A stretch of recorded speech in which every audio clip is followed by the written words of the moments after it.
आर्थिक विचारों के इतिहास में एक समाजवादी विचारक जियां चार्ल्स लियोनार्ड सिस्मंडी के आर्थिक विचारों के बारे में आज व्याख्या करूंगी। पहले हम उनका संक्षिप्त जीवन परिचय देख लेते हैं। सिस्मंडी का जन्म मई 1773 को जेनेवा में हुआ था। सिस्मंडी ने कई सरकारी पदों पर कार्य किया। उन्होंने अर्थशास्त्र के साथ साथ इतिहास का भी अध्ययन किया था।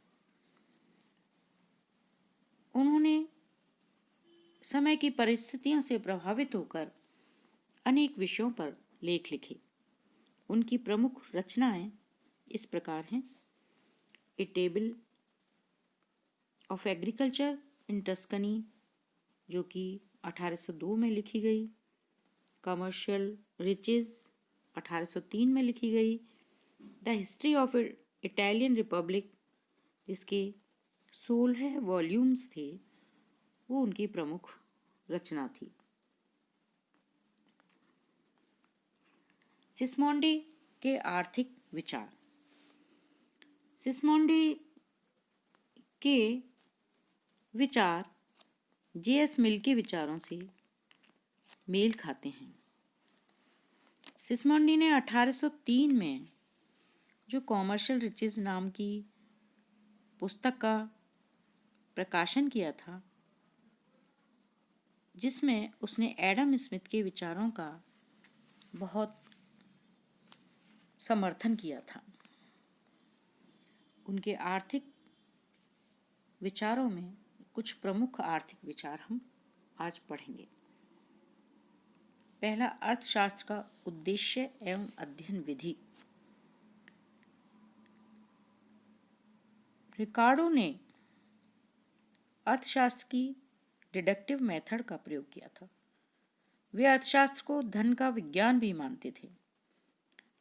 सिस्मंडी ने प्रतिष्ठित अर्थशास्त्रियों के इस विचार की आलोचना की। उनके अनुसार अर्थशास्त्र का उद्देश्य धन प्राप्त करना नहीं, बल्कि मनुष्य का कल्याण करना है। उनके अनुसार यदि हम धन के सामने मनुष्य को भूल जाते हैं या धन को प्रमुखता देते हैं, तो ये गलत रास्ते पर चलते हैं। सिस्मंडी अर्थशास्त्र को कला भी मानते थे। सिस्मंडी ने कहा कि व्यापक दृष्टिकोण से अर्थशास्त्र धन का सिद्धांत है, जो कि मनुष्य के सुख में वृद्धि नहीं हो यदि किसी की सिद्धांत की, तो विज्ञान कहलाने के योग्य नहीं है। रिकार्डो के बारे में उनका दृष्टिकोण बिल्कुल भिन्न था। उन्होंने माल्थस की अध्ययन विधि की बहुत अधिक प्रशंसा की थी। सिस्मंडी निगमन विधि की अपेक्षा आगमन विधि के पक्षधर थे। प्रतिष्ठित अर्थशास्त्री तो डिडक्टिव मेथड का प्रयोग किया था इन्होंने इंडक्टिव मेथड के ये समर्थक थे। दूसरा, अति उत्पादन। प्रतिष्ठित अर्थशास्त्री अति उत्पादन की कल्पना नहीं करते थे। सिस्मंडी प्रतिष्ठित अर्थशास्त्रियों के इस काल्पनिक विचार से सहमत नहीं थे। उन्होंने सिद्ध किया कि पूंजीवाद के अधीन अति उत्पादन की समस्या उत्पन्न हो सकती है। उनके अनुसार पूंजीवादी व्यवस्था एक ऐसी व्यवस्था है जिसमें उत्पादन और बिक्री के बीच बड़ा अंतर रहता है। यही अंतर अति उत्पादन को जन्म देता है। पूंजीवादी अर्थव्यवस्था में कार्य करते हैं तो उससे उत्पादन बढ़ जाता है।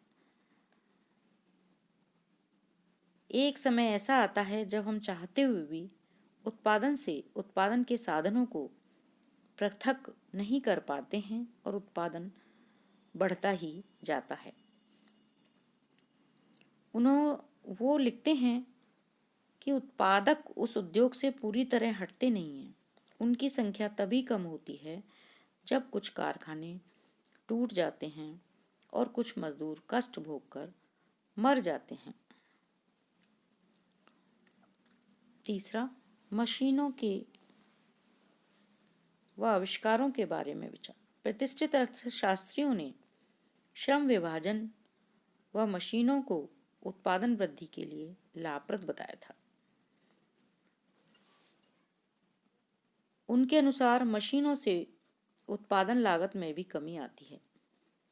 सिसमंडी उनके इस विचार से सहमत नहीं थे। उनका कहना था कि मशीनों का आविष्कार बेरोजगारी को बढ़ाता है। जैसे जैसे मशीनों का प्रयोग होगा उत्पादन तो बढ़ेगा, लेकिन मजदूरों की छटनी होती जाएगी, जिससे उपभोग में कमी आने लगेगी और अति उत्पादन व बेरोजगारी बढ़ेगी। मशीनों के आविष्कार से समाज दो वर्गों में विभाजित हो जाएगा, पूंजीपति एवं मजदूर, जिनके बीच दिन प्रतिदिन संघर्ष होता है। सिसमंडी मशीनों के दुष्परिणाम के बारे में जानते थे।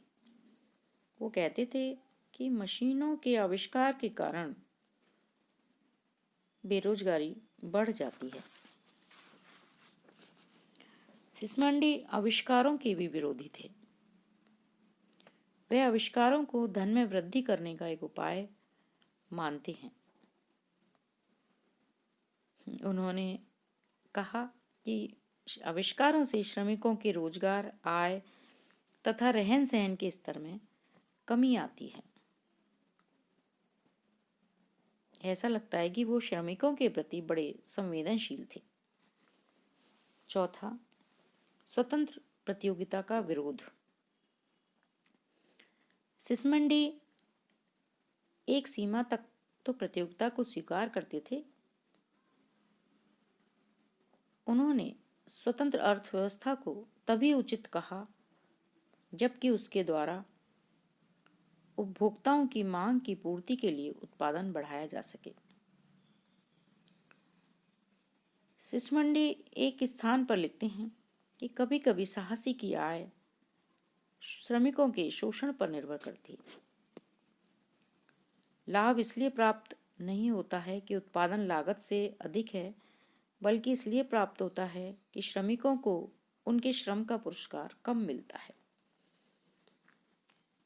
एक जगह तो उन्होंने लिखा कि उद्योग एक सामाजिक अभिशाप है।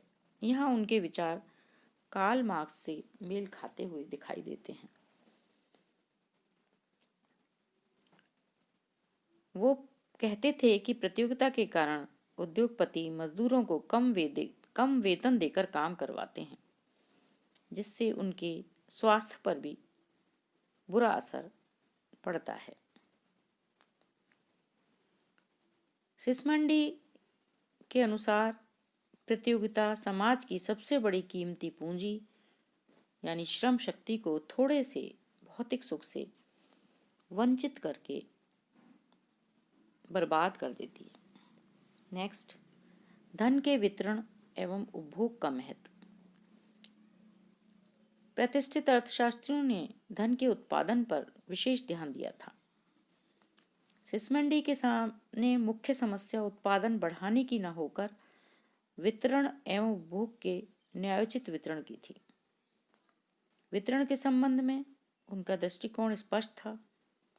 वे ऐसे वितरण चाहते थे जिससे समाज को आवश्यक वस्तुएं उपभोग के लिए आसानी से प्राप्त हो सकें।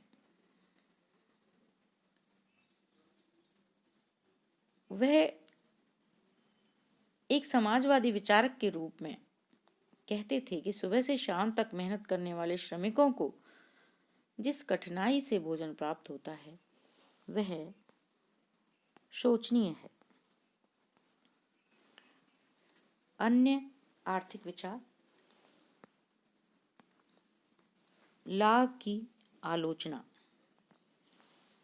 ये गलत लिखा हुआ है, आलोचना, लाभ की आलोचना।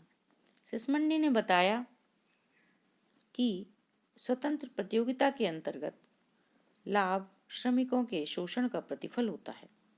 इस प्रकार वह लाभ का कटु आलोचक था। उनके विचार, लाभ के बारे में उनके विचार रॉबर्ट ओवन, सेंट साइमन और कार्ल मार्क्स से मिलते हैं। सिसमंडी के लेखों में अतिरेक मूल्य की भी झलक दिखाई देती है। नेक्स्ट, जनसंख्या संबंधी विचार। जनसंख्या संबंधी विचार, यहाँ जा रह गया, जनसंख्या है ये। सिसमंडी ने अलग से जनसंख्या का कोई सिद्धांत नहीं दिया। सिसमंडी ने जनसंख्या का संबंध मजदूरी से जोड़ा। उनके अनुसार जब मजदूरी बढ़ती है तो प्रजनन दर भी बढ़ती है और इससे श्रम की पूर्ति स्वतः बढ़ जाती है। बढ़ती हुई जनसंख्या को उसने अच्छा नहीं माना। नेक्स्ट, आर्थिक संकट के कारण। किसी भी राष्ट्र में आर्थिक संकट दो कारणों से हो सकता है। प्रथम, श्रमिकों के बीच काम पाने के लिए प्रतियोगिता का होना व कम मजदूरी में काम करना। द्वितीय, मशीनी आविष्कार। इस प्रकार एक वर्ग तो निर्धन का जीवन व्यतीत करता है और दूसरा वर्ग धन संग्रह में लीन रहता है। इस विसंगति के कारण आर्थिक संकट का बीजारोपण होता है। इस प्रकार हमने सिसमंडी के आर्थिक विचारों के बारे में अध्ययन किया। धन्यवाद।